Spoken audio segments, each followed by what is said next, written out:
Okay, good evening, everybody. Aaron here speaking, and tonight I'm going to be talking about pretty much building a dental group. Okay, um, I don't have any slides. I just thought I'd kind of discuss it and kind of giving my thoughts and views of the market um, at the moment and kind of what people need to be doing going forward. This is kind of in line with an article I was actually writing earlier this week, which I haven't released yet, but it got me thinking very much deeply about this whole space of dental groups and the whole acquisition front. So let me kind of give you a bit of history and a bit of background. So as you probably may know, I'm a chartered accountant. I've been working with dentists for, oh God, a long time, for over 20 odd years. I'm married to a dentist. That's how I got into this industry, and Smeet is my wife. And many, many years ago, I was an investment banker, decided to quit and start up Samera. And at the same time, we started off our dental clinics, the Neem Tree, my wife's clinics. And we started them off. The first clinic was a startup, a private startup. This is back in 2003, about 2002, 2003 in Wandsworth, London. We subsequently added further clinic startups, all of them, one in Canary Wharf, then one in Esher in Surrey. And then we also opened up a few clinics, one in Fleet Street, one in Notting Hill Gate, all under the Neem Tree banner. And they were all startups. They weren't acquisitions. They were all startups. And we had some good success. We sold our Canary Wharf one to Bupa quite a long time back now. We sold the other clinics in Fleet Street and Notting Hill. And so now where we stand now, we still have the Esher clinic and the Wandsworth clinic, which my wife manages and runs. She doesn't work clinically. She hasn't for many years. But what we've seen over the last, 10 years is a massive growth in dental groups, not just here in the UK, but probably spurned on for what's happened in the USA. So what we've seen historically are many kind of groups emerge pretty much through acquisition, not really through startups, but mainly through acquisition. So someone has an idea, they want to have a clinic, then they think, I want to buy another one, I want to buy another one. So what they've done over the years is they buy clinics. They borrow money from banks, and that's kind of been the typical model. Now, what I've also found is that we've seen in the last number of years, predominantly maybe in the last 8 to 10 years, is the introduction of private equity into the dental market. Private equity are basically private investors who are thinking that they can invest in a particular market and buy at X and sell at Y. Okay, so their whole model is based on a consolidator model. So they would buy, let's say they try and buy a few practices, 5 practices individually, say at 6 times EBITDA, 6 times the multiple of EBITDA. And eventually, if they consolidate them all together, they can sell the whole group, say maybe at 12 times EBITDA. So that's the consolidator model. And in the good times, that's been very, very active. But with the view that many of the groups have always wanted to think, well, I want to be able to eventually list this organization. So I'll get to 100 clinics, 200 clinics, whatever it may be. I want to be able to list it. But what we've seen is that thus far in the UK and nowhere else, to be honest with you, have we seen any dental group ever get listed. It's never been the right time, neither the right appetite, or there's just too many variables of uncertainty when it comes to listing this type of business. Because we all know dentistry is not an easy business. Running one clinic is hard enough. Trying to run a group of clinics is even harder. Yet, many people are still interested in investing in this sector. But why? So I think we've seen in the good times, we saw people like, well, not in the good times. We've seen people like my dentist acquire a lot of practices. They've changed their business model quite considerably from buying small sites to now closing down those small sites and opening up these super clinics. We've seen people like Portman acquire many clinics over the last number of years, but now they aren't really active in the market in buying clinics. We've seen other groups, Bupa, sell off a load of clinics a number of years ago because they couldn't necessarily make it work. We see now new models emerging where people are providing partnership routes where you can sell part of your clinic, you retain a part of the clinic, and hopefully hand it over to the next generation, and eventually that's going to be your exit. So there's numerous models out there, but it's kind of it's people have made money because what they've done with these groups is that they've purchased clinics, and especially in the private equity sector, what's happened is they build them and then they pass the parcel effectively. Let's say they acquire 20 or 30 or even 100 clinics. They pass the parcel onto the next private equity group who think they can grow it from, say, 100 to 150 clinics and then pass it on to the next party. At some point, this kind of house of cards could come crumbling and crashing down, which we've seen in other markets, in other sectors, in other geographies as well. But hopefully they'll pass it on at the right time and make some money out of it. But you've got to question many of the kind of motives of private equity. So we've just seen recently Bridgepoint acquire My Dentist again, invest in My Dentist again, at a much lower valuation point than what they invested in it previously, okay? Because they did previously invest in it. Not invested, they invested in Oasis, sorry, and they sold their stake to Oasis and made a lot of money. And now they're going to do exactly the same with Bridgepoint at a much lower valuation. So they're opportunists, they're business people, they're there to make money. And maybe not always in the best interest of patients, may not always be in the best interest of the teams that are in each clinic. But they will always paint that picture that they're not the same. They're not the evil, greedy money people, and many of them aren't. Okay, but there are some that could be. So you've got to be very careful.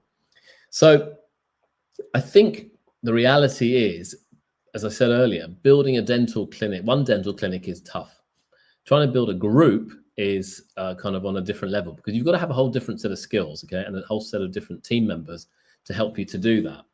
So there's a phrase that I've kind of this title of this document I've written is called "Risk is a 4-letter word, but then sadly so is ruin." Okay, and you can risk it and you could make a success of it, but with the nature of dentistry now, with all the risks that are involved, the capital outlays, all the other problems in running a dental clinic, whether it's manpower or immigration, getting dentists to work for you, whether it's NHS contracts, whether it's litigation, it's not an easy business to run. But it's not that it's not impossible either.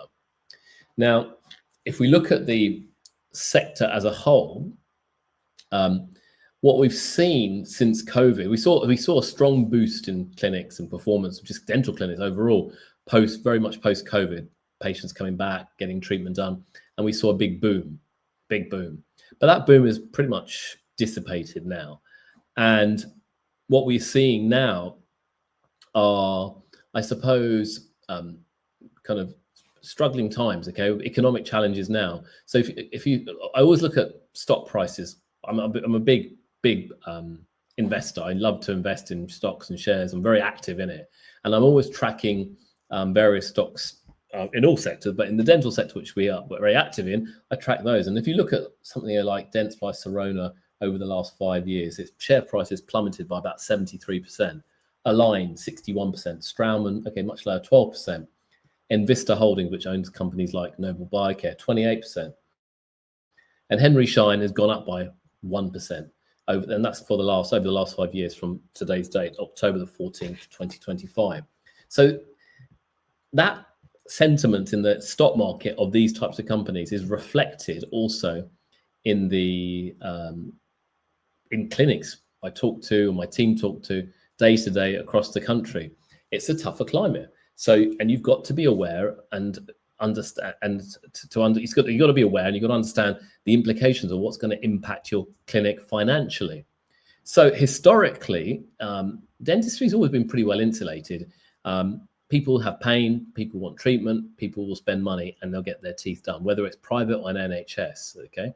But it's a much tougher climate now. There's more competition. Taxes are higher, national insurance are higher, costs are much higher. So those margins are getting squeezed. And it's that squeezing of margins, which I'd say is the challenge that clinics will have going forward. And therefore, you've really got to start thinking of your business in a much more financial savvy way, okay? Before it was like, oh, I'll be all right, I've got enough cash in the bank. And that's okay for one clinic. But if you're going to do that for a group, you're going to really get into a pickle. Because it can take one bad egg, one bad clinic, and that can bring literally the whole kind of house of cards down. So when I talk to group owners, it's literally they're spinning plates. It feels like they're spinning plates and making sure that when one's about to crash, they've got to catch it up and bring it up again. And that's the nature of running a dental group today. So you've got to be very careful. You're going to acquire what you're going to acquire if you are acquiring.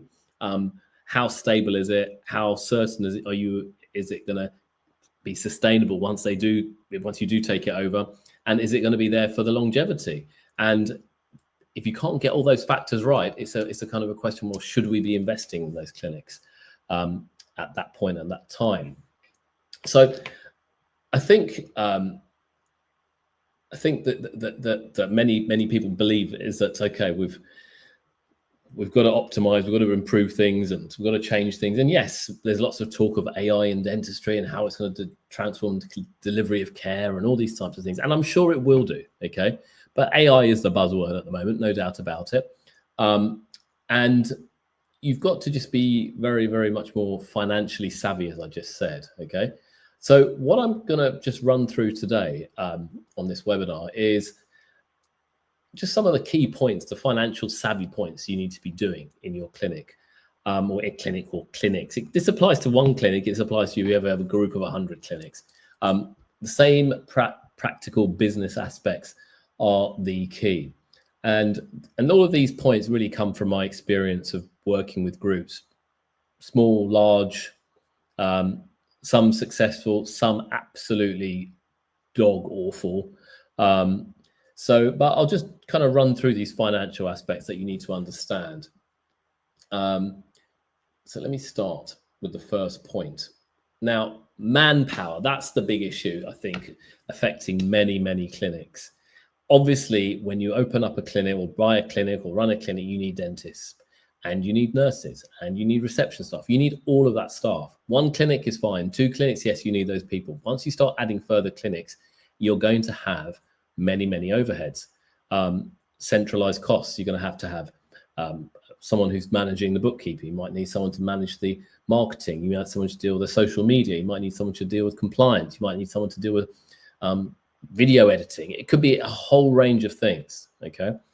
And before you might have 1 clinic, 2 clinics, you got away with it, you managed it. Once you start adding multiple clinics, you're going to have this centralized layer of overheads, okay? A marketing function, a finance function, an accounting function, kind of compliance function, infrastructure function, or someone looking after the buildings, making sure they're all managed and compliant. These costs add up, and they add up very quickly. So when you're making nice profits in, say, 1 clinic or 2 clinics, once you've got all these other clinics, it's those centralized overheads that can literally wipe out any successful or any potentially successful group.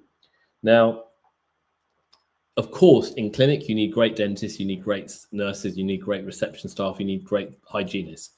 But it's that middle layer, that top layer of centralized costs, which usually kills a group, okay? And if you look at the accounts of some of the groups that you see today that you're well known, you will know names of, and you may work there, you might know people who work there, you might even know some of the owners.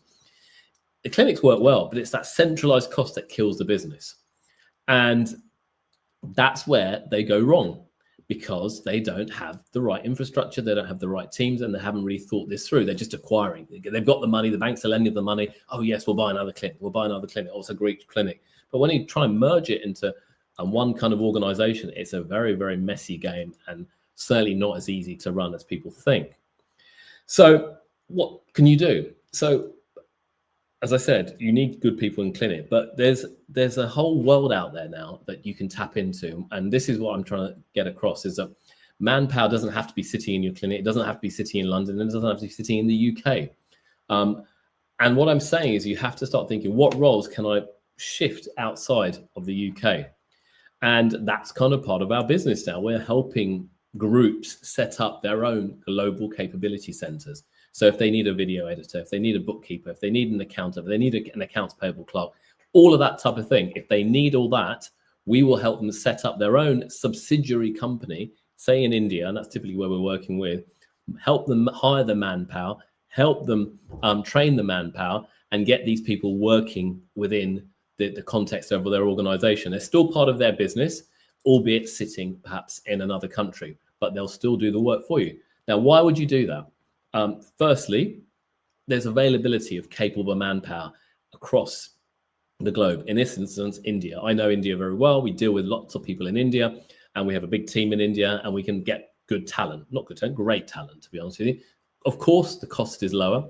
In India, it's certainly much lower than here in the UK, and no national insurance and things like that. But I suppose the real benefit, and this is the real benefit, and how I was speaking to a client about this yesterday. He says it's not the cost saving that's really great. That's good, but it's the actual, you know what, I can have 2 people to do that role, so I can make sure that that job is done tip-top position, in tip-top condition, it's quality and it's done, and I don't have to keep chasing it and following up. I can have someone do it, and I can have someone review it, and I can still make sure it's done properly. So it's quality, and therefore not having to worry about other things, because running a clinic comes with so many things, so many issues. So you want to have that team, and it's that having that scalability of a team overseas is the big factor that I think many kind of groups will benefit from when they do that. So manpower is my first point, and the first thing I must stress: if you want to build a group, you need to think about an offshore team and how you're going to do it. If you need help, you know where I am. We can help you set up the subsidiary company, run the company, get you the manpower, do everything you need, to be honest. We have the infrastructure to do that. That's one of the key parts of our business now. The second thing is the mistake that I see so many groups make over the years is in funding. They have an idea, I want to buy a clinic, but I'm going to get it, start a dental group. So they buy 1, okay, fine. They buy 2, got 2 clinics. But they haven't really thought through, or the second clinic they buy, it's an asset purchase. The first one's a sole trader, third one's an limited company, another one's a partnership. It's a mess, okay? And they don't really have a strategy to grow. And that's where it goes wrong, because before you know it, they kind of hit a ceiling. Now, banks do love dentists. Historically, they love dentists, but especially when you're giving them a personal guarantee on any debt, okay? So if you default, they'll come after you and your assets on a personal guarantee. But the point I'm trying to make here is that you can get to a kind of a debt ceiling or debt level that you get to, but beyond that, they're not going to give you the money, or they're very unlikely to give you much money, because you've already taken up a lot of debt and you've got a personal guarantee, but your personal guarantee may not be sufficient for the debt levels you want to take on. So that's when you start having to think, well, I'm going to have to give equity away to, say, someone like private equity, but kind of give equity away, but to get some growth. Okay, so you've got to be very careful here that when you go into kind of get investors in, you're choosing that right partner. And I've seen it many a time where the right partner, it just doesn't work. Okay, one person's got one vision, another party's got another vision. You get those partners together, the investor vision is very different to the management team, and boy, do they clash. Okay, and that's when it all can go very wrong very quickly. So in setting up this whole business, it's so important to think about the structure, how you're going to start up with a group when you start out. How's it going to look? What's it going to look like? How are you going to acquire these clinics? And then from that, it's about how you're going to fund those clinics as well. And it's important to talk to across the market, get lots of conversations with lenders. And again, getting the structure right and then choosing the right lender who's going to work with you over a period of time is paramount. At some point, you may want to get growth equity or give shares away to get further private equity money in. Maybe you will, maybe you won't, okay? But that's a choice you can make. Excuse me.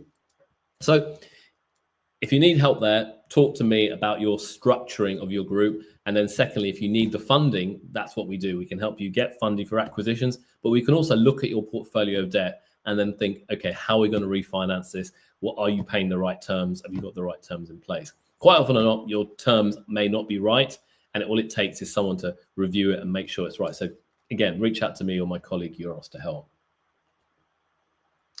Now, this is a really important point, okay?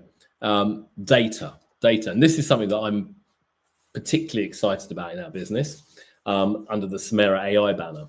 Now, trouble with data industry, everything's in silos. Data is in silos. You have data that sits in kind of your software practice management systems, such as Dentally or Software of Excellence. You have data sitting in Xero or QuickBooks. You have data sitting in Google Analytics. You have data sitting in Google Search Console. You have data sitting in various silos, but they're all individual silos, okay? And that's no use to you at all. Now, some of this can be collected via the cloud through APIs, but someone like Software of Excellence, there are no APIs. So we have to think of solutions to how can we bring all that data together into a database, which we can then interrogate that database and kind of mine that database to say, what decisions can we make from this data? How can we interpret that data better? So some groups are now starting to realize this is the key to unlocking the success. You've built all these clinics. It's a bit of a mishmash of loads of clinics, but rather than acquire more and more, we need to really consolidate and really understand what's running in our business, what's working well, and where we can optimize. So the data will tell the story if you manage to decipher the data and understand the data and clean the data up. But remember, when you put data into a system, it has to be clean. And when it comes out, hopefully it'll be clean and answerable as well. But if you put garbage in, you're going to get garbage out. So it's so important to think about the data side of things. So what we're doing now, we're basically building tools where we'll extract data from one, say, Software of Excellence or Xero or Dentally or QuickBooks and piecing it all together into a database to help our clients understand their data better. Similarly, we're building other tools which will make things run better and more efficient, such as something like associate pay. It's been a bane of many practices and groups' lives over the years. What we're saying is, well, we can grab the data from Dentally, we can grab the data from Xero, the lab costs, piece them together, and here you go. That's the associate pay done. But it takes foresight, it takes thinking, it takes software developers, which we have in our team, to be able to do that. So if that sounds like something that's of interest to you to help you run your group better or manage your group better, then this is definitely a solution you want to get involved with. And we're developing it currently. Reach out to me, visit samera.ai, and you can definitely find out more about what you're doing there. Then another area that I see groups struggle with, and this goes to tax, okay? The most common question I get from dentists is, how can I save more tax? How can I save more tax? And whether it's a single dentist or whether it's a group, okay? And kind of, I think I've had more hot dinners than, or more requests more than I've had hot dinners, to be honest. So again, this goes back to structure, okay? It's a mishmash. So many clinics so many practices buy a sole trader and they keep it as a sole. Someone has a limited company. Someone has a partnership in a clinic. Honestly, it's a mess, okay? This needs to be thought through. You need to be thinking, I have a holding company. That holding company was going to be funded, and that company is then going to buy the shares of subsequent practices, okay? Therefore, they're all part of one tax group. So if one company is loss-making and the profits are in the other, that loss can be offset against the profits. If they're not in a tax group, you're messed up. It's a mess, okay? These things need to be done. And this is something, again, we can help with, okay? And it takes a bit of foresight, it takes some planning, it takes some effort, it takes some restructuring of your business, but it'll save you tax. But more importantly, it will set your business up for the future if you wanted to sell. Because in the future, you would just sell the shares of the holdco to a party and everything else underneath it would go. Simple. Okay, it's not that simple, but that's the principle behind it. Okay, so the key has to be, don't focus on the tax. Don't let the tax tail kind of wag the commercial tail. Focus on building a good business with the right structure. That has to be the key. And I think many people sometimes forget that. And then back to back to me in my accounting hat, finance hat. And it goes back to garbage in, garbage out. I've seen so many groups. These are groups, not let alone single clinics. I've seen so many groups who cut corners, who don't do the bookkeeping right, who don't record their information correctly. That is tantamount to disaster. So you need to be bookkeeping everything monthly. There's no excuse now, okay? Whether you and it's not a matter of just doing it yourself or getting your practice manager or nurse to do it. That's going to be a mess. Get someone who's qualified to do it. Get a bookkeeper or hire someone like ourselves. We do bookkeeping. We do hundreds of clients' bookkeeping across the UK. And that data going in will feed the Xero or something. That Xero will feed our data analysis, okay, which we can then compare with the PMS. Remember Samera AI? That's when we can start understanding the data and getting better ideas. Now, in addition, what we do is with some of our clients is that if the data is going in, and we help them interpret the data, and that's kind of part of our CFO service for dental groups. So again, if you want a fractional CFO to help you with your group, help you understand the numbers, that's again something that we can do. but it's only as good as the data going in. So it's so important to have the right financial system set up in the first place, having the bookkeeping done properly, making sure they're management accounts, making sure you've got proper accounts payable system in place, making sure that you've got good banking processes in place, just making sure you've got a good control over your finances. If you don't have that, you will struggle, okay? And you'll be struggling, and you won't be able to buy a group or to build a group. And the most importantly, any investor will look at your accounts and say, well, yours is a mess. I'm not going to buy this group. There's too many unknowns here. They want certainty if you're looking to build and sell that group in the future. So very important to consider the accounting and bookkeeping. Then another point that groups always struggle with, and this kind of goes back to bookkeeping, this kind of covers everything, is cash flow or lack of cash flow. And it's not going to be, a loss-making clinic isn't going to destroy your business or destroy your group. It's going to be the poor cash flow management. And you want to be able to predict what your cash flow is going to be. If you think December is going to be a quiet month because of Christmas, or if you think August is going to be quiet because your main associates are away, that's going to have an impact on your cash flow. So you need to make sure you have cash in place in your bank, or you have access to cash that can fund those kind of ups and downs. Now, if you don't have that cash, you need to be thinking, well, do I need investment? Do I need a lender to be able to help me there? Or do I need short-term working capital to help me fund those gaps or fund those differences? So again, having a CFO on hand, someone like ourselves who can interpret and see the data and understand the numbers and tell you what you need to do is something we can do. So again, the CFO dental service may be something that may be of interest as well. I can't believe I've been talking for 28 minutes actually thus far. So, okay, I'm almost done. So don't worry. I know I set myself half an hour for these calls each evening. Or each time I do this, I've got to go to the supermarket, I've been told by the wife. So there you go. And then I suppose the other real true litmus test for groups is I've seen groups emerge from one main owner or one main dentist working as a dentist. But the real test comes when that dentist, he acquires multiple clinics, or she acquires multiple clinics, but then they have to step away and they stop doing dentistry.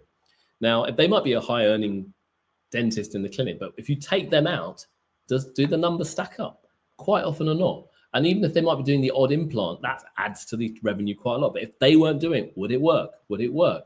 So that's the true test of whether a group is going to be successful in the future. And that's when you've got a real business, or one that's just kind of being supported by one main dentist or one or two key personnel dentists generating the revenue. So your question you have to ask, is the business system driven, or is it just dependent on a few key dentists generating that income? And question, what would your margins be if the owners stopped doing dentistry? Would it shrink from high to a loss? If it does, then you're not building a group, you're just building a headache for yourself. So the key is to not build a group dependent on key people, but ultimately build a team that can deliver care, okay? And that team can be in clinic, but also that team sitting perhaps overseas, as I highlighted earlier. It's important to invest in the right financial systems to give you the insight. It's important to make sure you're doing all the bookkeeping correctly and making sure you have the right account system set up. And ultimately also having access to the right data to make the better decisions. Now, all of these things are things that many, many dental groups don't even think about. Now, if you're thinking about one or two of these things, or you're doing something about one or two of these things, absolutely brilliant, okay? But really going forward, I honestly say is that DSOs need to up their game on the financial metrics, on the financial game. I've been in this game for 20 odd years, okay? And it's never been finer now, the kind of line between kind of reward and ruin, or risk and ruin, okay? It's never been finer. You can get one thing wrong and you don't have these things in place and you'll struggle. So what I would suggest to anyone who's embarking on that path of DSO ownership or growing a DSO is that they need to embrace financial clarity, build a financial team that's capable, and ultimately put in strong financial processes that will ultimately build a business that will be rewarded handsomely in the future. Right, sorry, I've kind of splurted it out over the last 29 minutes and 48 seconds. I know I don't have any questions today, but I didn't really have a chance to put any slides together. But I just thought I'd just talk about what's been on my mind and what I've been thinking and seeing. I appreciate you may have questions, you may not have questions. I know I've just thrown a lot of stuff to everybody here. But if anyone has any questions, anything. So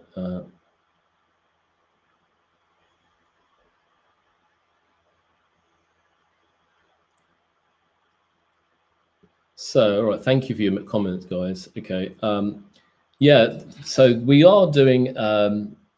There's a comment. We do a course for people who want to buy their first clinic, the basics and everything that is needed. Yes, we've got that one in. I'll share the details now. Actually, it's on my website. Hold on. It's not till February, I think. Let me just share this in here. Where is it gone? So this is here. That's the boot camp, and that's the event. I think that's worked. Hopefully it's worked. That's our boot camp that we run, and that hopefully you'll enjoy. It's for people buying their first clinic or setting up their first clinic.